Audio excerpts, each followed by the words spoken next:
Hello and welcome to another episode of On the Floor with Wayne and Rob. I'm Wayne Highlander with Bone Adhesives. I'm Rob Johnson with the Bona Training. How we doing, Rob? Pretty good, buddy. How you doing?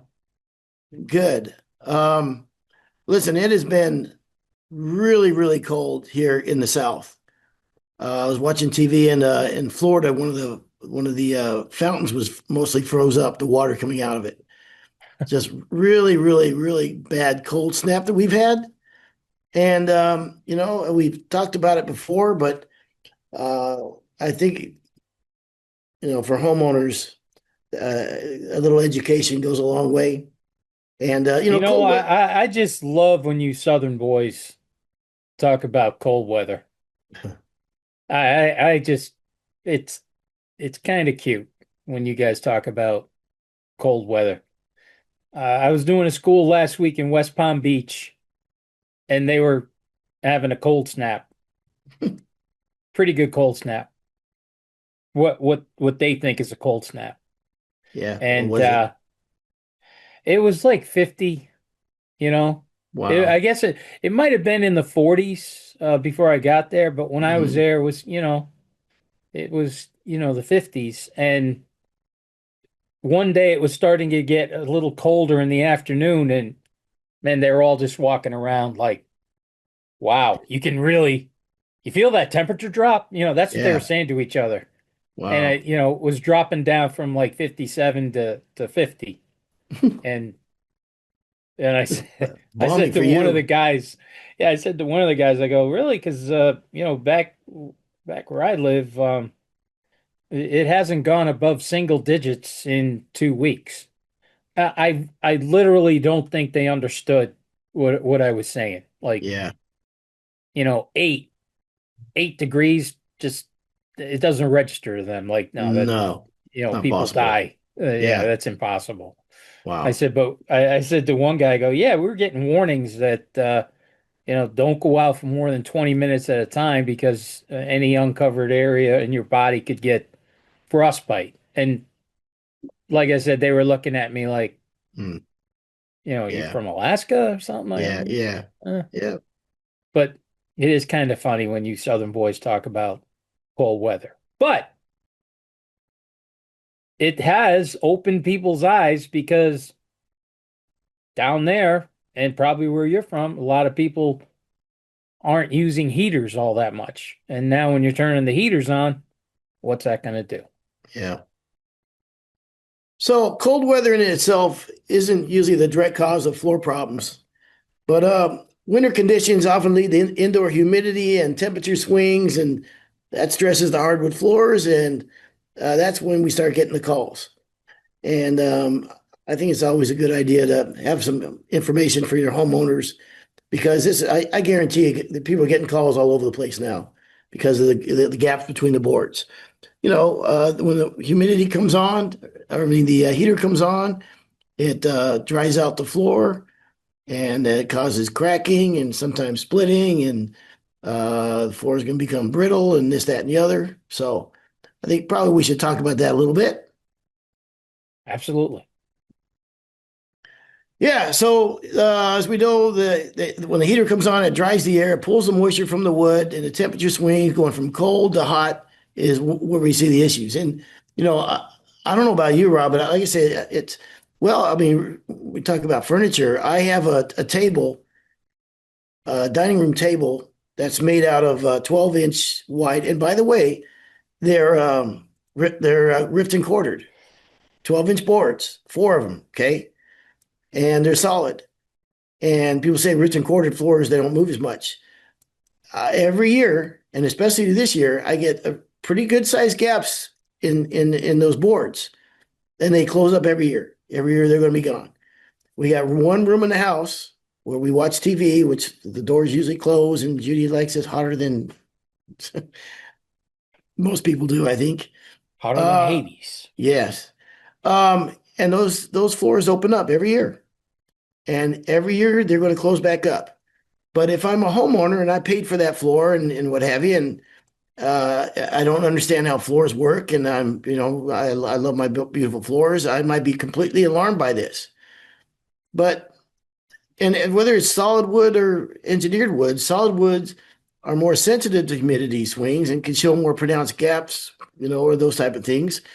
But engineered floors, while they're dimensionally more stable, usually they can be affected by moisture and temperature changes as well, especially if the veneer core is compromised. So So again, that's a right there. I mean, so many people up here in New York will want rift and quarter sawn or engineered just so they don't get those. And I've been telling everybody forever, no, you'll get them. Maybe not as much as a regular yeah, flat cut 3/4, but you will still see you still will see some shrinkage. hmm And it's funny. too many people too will sell that saying, yeah, this is dimensionally stable. This is not going to happen. Yeah, And then if you're saying that to somebody and then it happens, you're screwed. You've hmm left yourself nowhere to go. yeah. Well, even my table I put together with a biscuit joiner, and it opens up enough on one side where I can look down and see the biscuits And that's and quarter sawn. quarter sawn, right? So and beautiful Wow. long wide quarter sawn boards, but that tells you, I mean, everything is vulnerable. You can look at crown molding in your homes or even cabinets and stuff like that. They all move. The idea is that you want to aim for about 30 to 50% humidity year round, right? And yes, in the wintertime, you can add a humidifier. And in the summertime, as you know, we can add a dehumidifier. But a lot of people aren't going to do that. And so it's just a fact of life. And it doesn't make my floors any less beautiful. I know they're going to come back. And the worst thing you can possibly do is every floor man knows, but homeowners may not know, is, well, can you fill my floors? Can you put something in there? Can you put wood filler in there and everything? Because I don't want to see the cracks and blah, blah, blah. The worst thing you can possibly do is when them floors are shrunk like that is to put wood filler in them. That's why, Absolutely. that's why when you say to refinish the floors in the winter time for somebody, I think you do need to have that conversation too. If they expect, especially now, why now? I'll tell you why now. Well, as they say in the South, you got all these damn Yankees moving back here. You got you got people from California, from people from Arizona, different parts of the country moving into different climate zones where, like I said, when I was in California, shrinkage was never really much of an issue with us. I mean, it's very minor compared to what is experienced in the South and Southeast. We've got major humidity swings. So, and here's the other thing too, is that, which is hard to tell people, and my lovely wife included, and thank Valentine's Day is coming around. Um, you don't want to come home and go from 60 degrees and shock the floor by turning that thing up to 80 degrees. It should be a gradual increase if you're going to do that. You know what I mean? You don't want to just go from, I've been gone for a week or whatever. It's cold out now. We come home, we turn that thermostat up to 80 degrees overnight. Well, that's going to wreak havoc on your floors. It doesn't mean your floor man did anything wrong. You could be the best floor person on planet Earth, and he can't stop what physics is going to do to that floor. It's just the way it is. So you could use all the right techniques to install the floor. You can acclimate that floor. You could have done all the right things, but you still want to make sure that you aim for 30 to 50% relative humidity year round. And during this time of year, especially when the winters are this extreme, you're going to get some gappage, some shrinkage.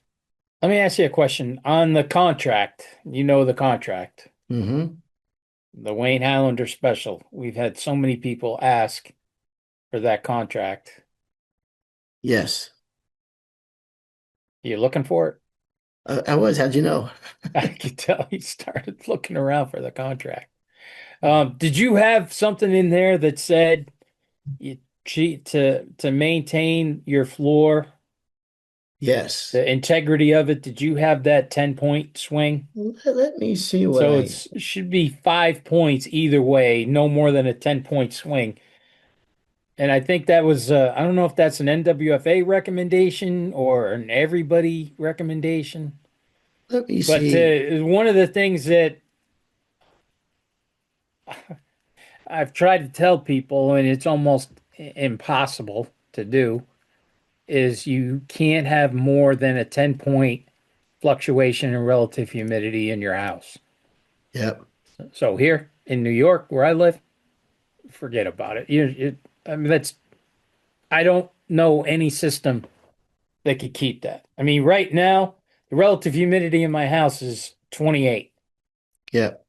And I know any given day during the summer, it could be anywhere from 50 to 70. So that's going to be a hell of a way to try to maintain throughout the entire house because the whole house is wood floors.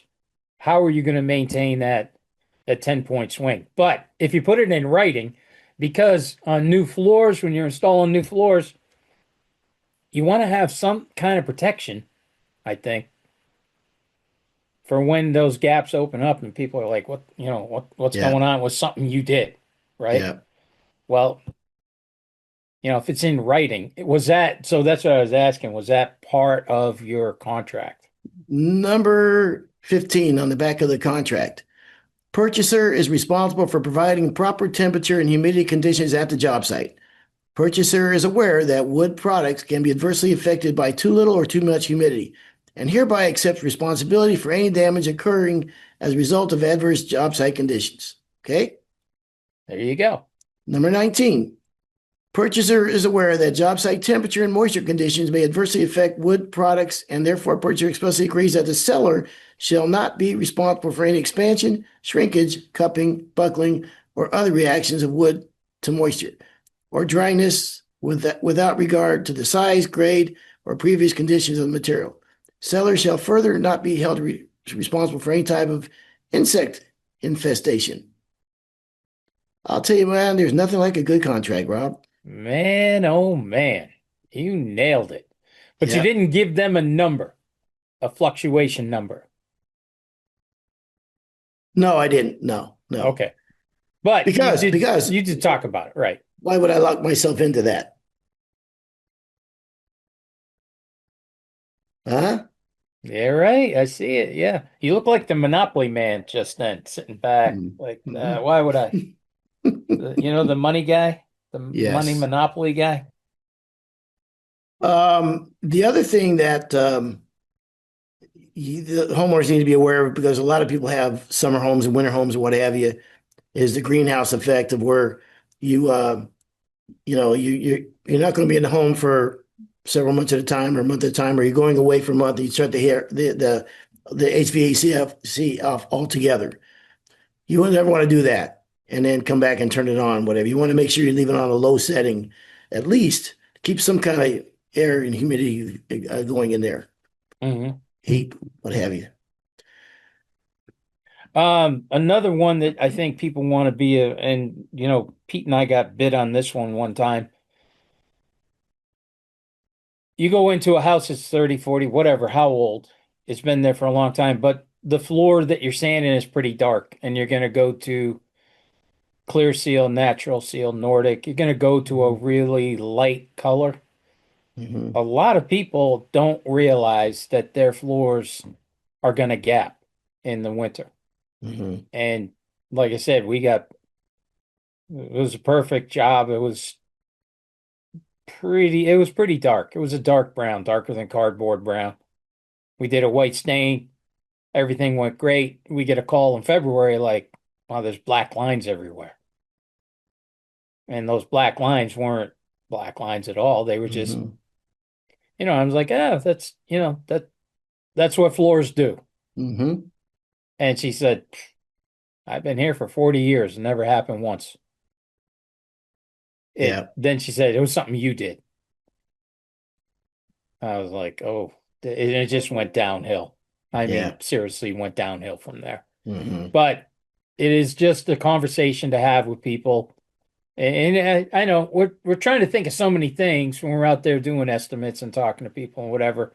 But if they're going from really dark to really light, try to have this conversation, especially if you live in, in the areas you were just talking about where we get those wild fluctuations. I mean, this year's up here in New York has been absolutely one of the coldest I can remember. I mean, it has been cold. My heat has been cranking. My relative humidity is constantly 30 or lower, and I am seeing gaps in the floor that are bigger than ever. I mean, there was always some areas, especially a couple of the doorways. We always would get some gapping in there, but man, they are huge. Actually, I'll take a picture and send it in so Chris can put it up on the website because these gaps are gone Yeah. in the summer, but man, they are enormous this year. So this year, I'm glad we're doing the show because if I'm having it, everybody's got to be having it. And like you said, down south, you've been having cold snaps, so you're even Um, seeing it more in your own home. I remember years and years ago, was it Rusty with the NWFA? Am I making that name Yeah, up? Rusty Yeah. Swindell. Yeah. Okay. He called me out of the blue one day and he goes, hey, are you guys having like a abnormally cold winter out there in California? I go, yeah, as a matter of fact. I go, why do you ask? He goes, I have never had so many calls from homeowners complaining about cracks in their floors. So it's a universal thing. And that's the beauty of hardwood floors. They're resilient. They'll come back, right? They'll expand and contract. I mean, they're hygroscopic. They have the ability to take in moisture and let go of moisture, and that's just nature of the of a hardwood floor. Um, The issue so you run into, though, is not having the conversation of why I'm not going to fill those gaps. you said something else when you said when you have a dark floor and you're sanding, refinishing it, going to a light floor, right? Yeah. There's something else about that, and especially out in California. And especially areas like in Philly and in some parts of Canada where they have 5/16 top nail floors. Because whenever someone wanted to take a dark floor to a light floor, you can only sand them floors so much. So let's say it's a red oak floor. Let's say they water popped it and wanted a nice dark stain. Now I need to let them know that I may not be able to get all that darkness out of the soft grain, and certainly around the nail holes, the filler took the stain dark. I may not be able to get all that out. So if you go to a very light color, those things that you didn't see before, now you may notice.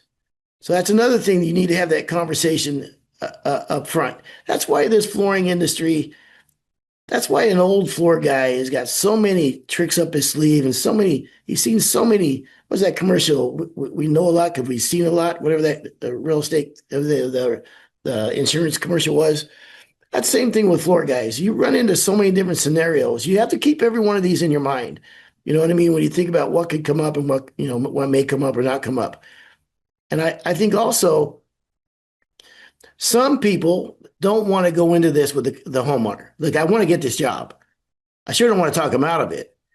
And if I tell them, hey, your floors might move, there might be cracks and whatever, they might think, oh, well, maybe, the other guy didn't give them this bad news. Maybe they won't go with me because they think I'm making excuses or whatever.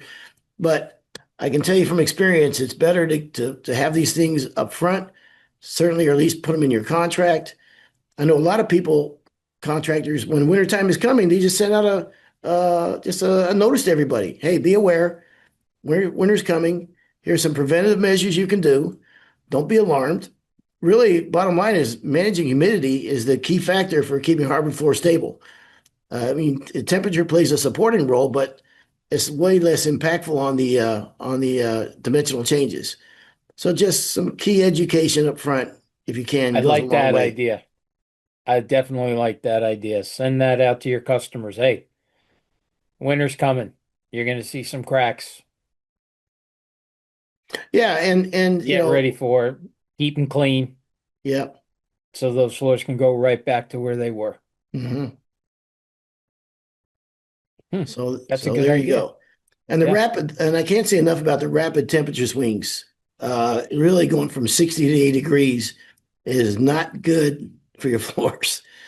And I really think that's part of our problem in our that one room that we have here, because Judy, God bless her, she doesn't like the cold. So No, I don't think you Southerners like the cold because when I got to my hotel room, when I was down there, the, the whoever cleaned the room turned the heat up to like 78. I walked in, I was like, what the hell? Oh my God, the heater's broken. But no, they had Yeah. cranked up the heat in that. And I think that's just what they Well, do, what you guys do down south.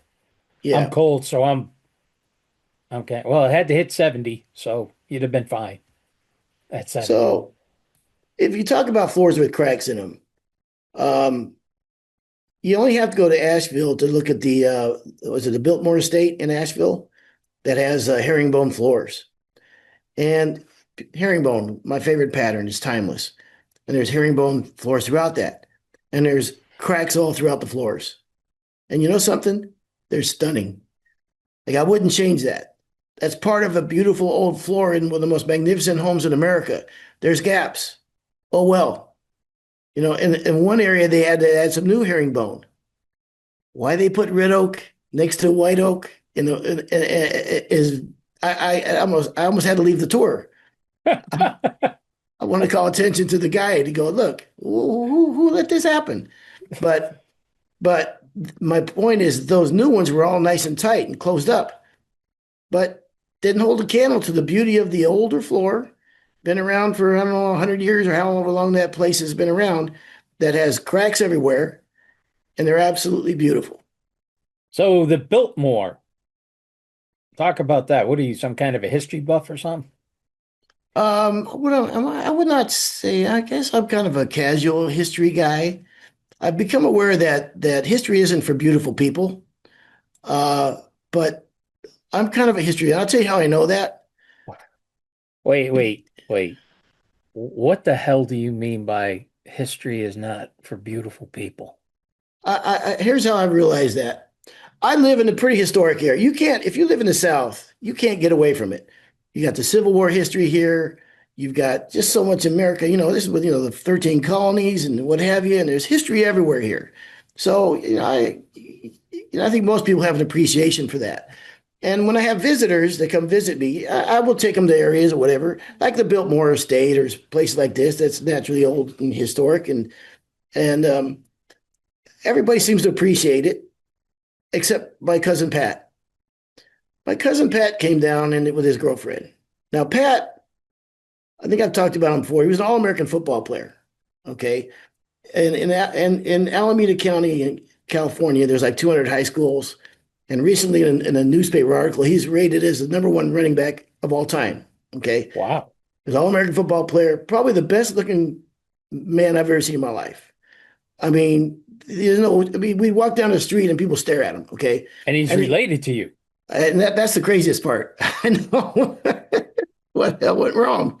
So, but Pat is like 72 years old now.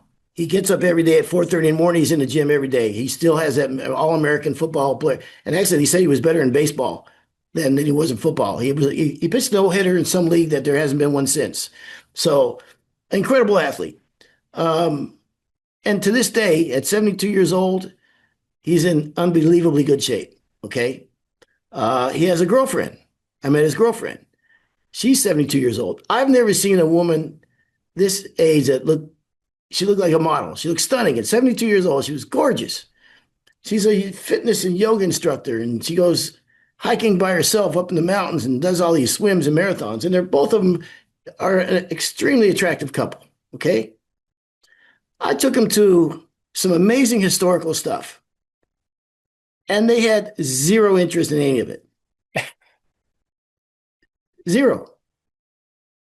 Like I go, and this was the home of the first guy that did such and such in this battle, whatever. And he's like, yeah. He goes, there's an ice cream store across the street. You guys want to? We're gonna. I go, okay. Well, surely I'll get him with this one. This place here, during the Civil War, the Confederates made it their headquarters, and right across the street was the Union headquarters. He goes, yeah, is that Corvette over there? The new one, that new model of Corvette is and she was even less interested in that. Everything I showed them, every historical landmark, everything I had was out of bullets, Rob. And they went home from that trip. Not one iota of that trip anything historical meant anything to them. And I started looking at them and I started thinking, why? And then I started thinking about all the museums I've gone to in my life and tours and stuff like that. And then I started hitting me that they're all old people, out of shape, slobs, regular people. Yeah, nobody beautiful on any of those trips. It occurred to me that all his vacations were probably at the beach or, The suntanning areas, Bahamas, Bahamas, yeah, nothing. cruises, History meant where nothing to where them. pretty people go. Yeah, Yes, yes. yes. All right, I get it. All right, now, So no yeah, because appreciation at the top for, of this list you sent me, history isn't for beautiful people. I get it now. yeah, I think I'm right. I I think you might be right. Well, there you go. Yeah, I think you definitely would be right. Speaking of your history tour, Hmm. if you ever get a chance, you need to tour the city of Boston with Bill Price. I don't know if you ever have before, Not with him, but I'd love to. but it is, and I'm from Boston, okay? So it is hysterical because as he's, like walking around and saying, um, this is Bunker Hill, right? Yeah. Talk about history. Boston's incredible, Oh, right? yeah, yeah. The Yeah. Freedom So Trail. the Freedom Trail, and he'll be like, this is Bunker Hill, and Collier Yastrzemski used to cut the lawn here. Well, Collier Yastrzemski was a left fielder for the Boston Red Sox in the 60s and 70s. He just makes up all Ah, these, right? But it sounds because legit. because I remember when I was listening to him, like, what is he doing? Hmm. And people that aren't from Boston, they're just like, not, oh yeah, Yeah, yeah, it is, it is one of the just the. I mean, we all know Bill. Bill is yeah, definitely one of the funniest guys I ever met. But yep. when he does his tour and he's in tour mode, Hmm. there's just nothing funnier than, That's pretty good. oh my gosh, it's just. And if you're gonna Well, do it, there's no place like Boston. I mean, the whites of their eyes and the Constitution and oh all yeah, that. It's a great city, awesome city. But if you ever get to go on the walking tour with Bill Price, I do highly that. recommend it. And don't believe a word that he says, but Well, it's I was hysterical. there's a town in Georgia called Milledgeville, and you can do a walking tour of the historic homes there. And I was with my cousin, and they gave us the map, and we go to the house, and you stand in front of the house, and you read what this house was about. There's some certain general lived here, and blah blah blah blah. So I got the guided thing, and I'd walk to the homes, and I'd read them off to my cousin. They go, "Oh, okay, oh, cool." We go to the next one, the next one. We got done with like 13 or 14 homes. I got to the last home, and it said this brick mansion was such and such in front of a like a clapboard home. And my cousin goes, "Let me see that thing." Because this is where we were supposed to start. So everything I said, the whole trip was wrong. All right. Well, I think we covered a lot of this. We thought, but History is not for pretty people. I think yes, that's definitely the one people are going to take out of this. yes, yes. Be aware that changes in humidity has a bigger effect on hardwood floors than increased heat. Okay, I think that's important to know. So, and there you go. Control the humidity. Wait, Yeah. one more thing.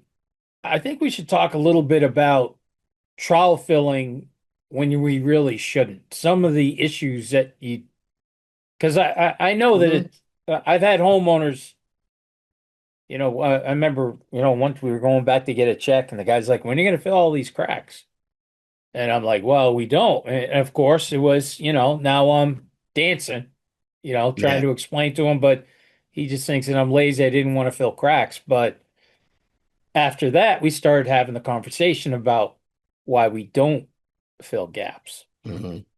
So why don't you elaborate on that a little bit? Well, yeah, we talked about seasonal change, like my table. My good example, my table has got really big size cracks in there now. Let's say I were to fill it with wood filler that matched perfectly. Like, oh my gosh, I can't even hardly see the cracks now. Great job, Wayne.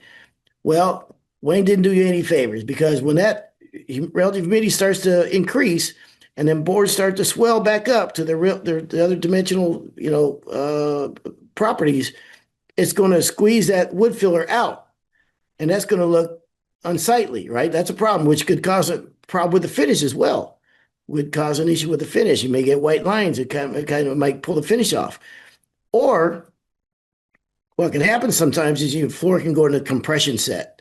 And what that is the floor is trying to move back. It's trying to, to grow back, but it can't because you put the wood filler in there.